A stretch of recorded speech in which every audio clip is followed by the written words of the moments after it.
Today, we had a chance to talk with individuals who are living with disabilities. They opened up their daily lives, obstacles they face, and the incredible strength they show up every day. It was an eye-opening and inspiring experience, reminding us how important it is to create a world that is truly inclusive for everyone. Mayong aga, sir, nang pwede mo sir mahambal ang imo name kag kung taga diin ka. Ako si Andronito Benito Jr. Kabag. Thank you, sir. About sa imo disability, sir, nang ano nga pinakablay nga imo na agyan bilang isa ka person na may disability? Ang imo bala mga na-experience sa to sang tungod sang imo disability bala sir? Mas isa lang sir.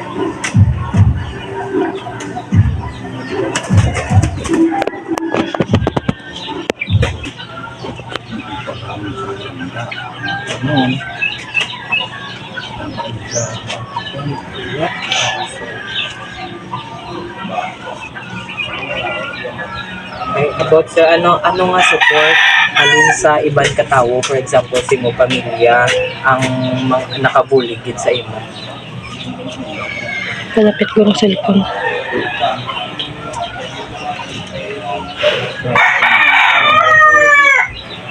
Nagiging motivate kanila tungod nga may minaka nga disability ano lang na like to gina-motivate kanila nga ano pa pala i-embrace mo balay mo disability.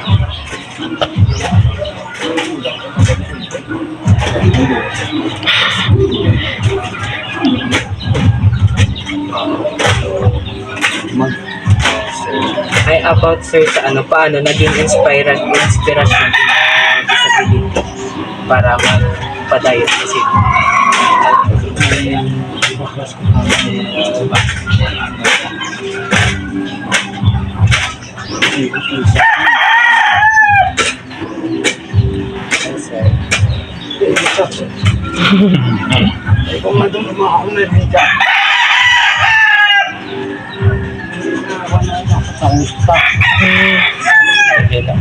ay ano sir, ano imo mahatag nga advice or halambalon sa ibang katawo nga gaka-agyan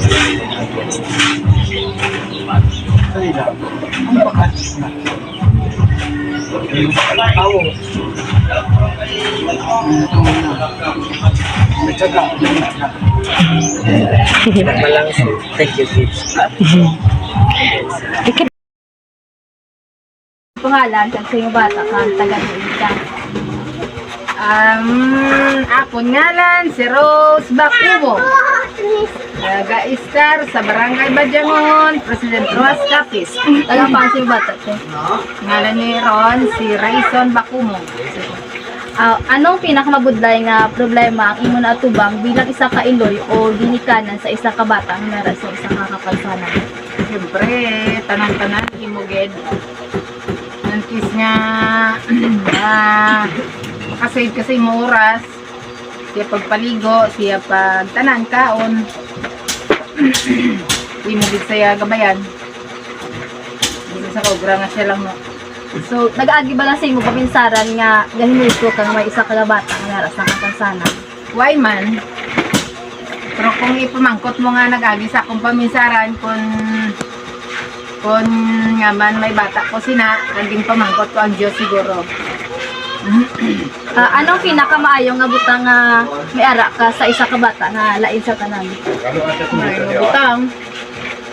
Nga pinakamaayo nga butang nga may ara ka nga may ara ka man may bata ka nga may ara sa Ay, ang pinakamayo, bata ya, blessings na yan. ano imo mahambal or ma-advise sa mga ginikanan nga may bata nga pareho sa imo nga meron sa Pinanglan mo lang balik siya.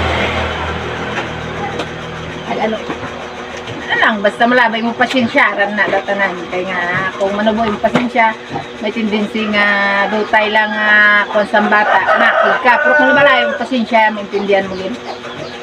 thank you.